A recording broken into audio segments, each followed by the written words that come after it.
কোচবিহার দক্ষিণ বিধানসভা কেন্দ্রে তৃণমূল কংগ্রেস প্রার্থী অভিজিৎ দেব ভৌমিকে সমর্থনে কোচবিহারে জনসভা করলেন তৃণমূলের যুব নেত্রী তথা সাংসদ সায়নী ঘোষ। এদিন কোচবিহার দক্ষিণ বিধানসভা কেন্দ্রের অন্তর্গত ফলিমারি অঞ্চলের মাগপালা এপি প্রাইমারি স্কুলের বিদ্যালয়ের মাঠে এই জনসভা হয়। সায়নী ঘোষ বলেন, এই লড়াই বাংলার আপামর জনসাধারণের লড়াই। বিজেপি মমতা ব্যানার্জিকে হারানোর জন্য সর্বশক্তি দিয়ে নেমেছে, তা তৃণমূল কংগ্রেস হতে দেবে না বলে জানান তিনি। মানুষের জন্য ঠিক বলেছিস। 63% हिंदू खतरे में है। हिंदू खतरे में क्यों है? क्योंकि नरेंद्र मोदी सरकार में है। তাই এই সরকারটা রাত ফেলতে হবে। খেলা শুরু হয়ে গেছে দিল্লিতে, খেলা শুরু হয়ে গেছে। দেখেছেন তো কিরকম নাকানি চোবানি বিরোধীরা মিলে আমরা ইন্ডিয়া লাইন্স খাইয়ে দিয়েছি।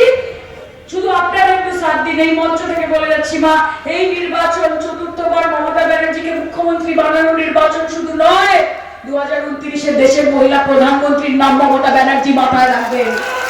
আপনাদের মুখ্যমন্ত্রী দেশের প্রধানমন্ত্রী হবে। আমরা সেই ইতিহাস তৈরি করব, আমরা লড়বো। আমরা বলি আমাদের এনার্জি মমতা ব্যানার্জি, আর দিদির এনার্জি কে? আমার মা বোনেরা। তাদের নিত্যদিনের সংগ্রাম, তাদের যুদ্ধ। দাদা বেড়ে বলছে খালি মা বোনেরা করে।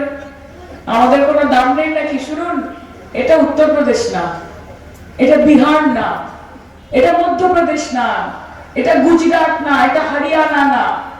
ওখানকার পুরুষদের সাথে বাঙালি পুরুষদের, বাঙালি ভাই বোনেদের, বাঙালি দাদাদের অনেক তফাৎ আছে।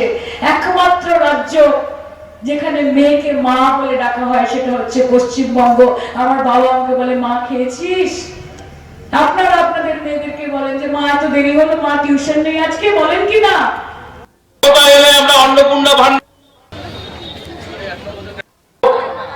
আগামী নির্বাচনী প্রচারে এসেছেন কোচবিহার দক্ষিণ বিধানসভা। জিতে গেছি। এইবারের লড়াই মমতা ব্যানার্জি অভিষেক ব্যানার্জির লড়াই না, এইবারের লড়াই পশ্চিমবঙ্গ আপামর বঙ্গবাসীর লড়াই। আজ এই লড়াই মানুষ দেখছে চোখের সামনে যে কি হচ্ছে, কিরকম ভাবে যেন তেন প্রকারেণ মমতা ব্যানার্জিকে হারাতে হবে। এটাই তো সংকল্প।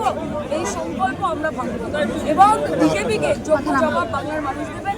আর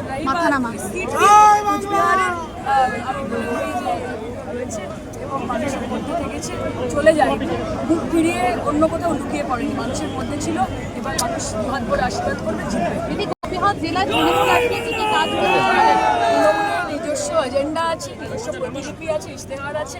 আর তৃণমূল এখন অব্দি যা কাজ হচ্ছে কোচবিহারে, এটি বিজেপি সরকার করছে, সেটাও তৃণমূল সরকারই করছে।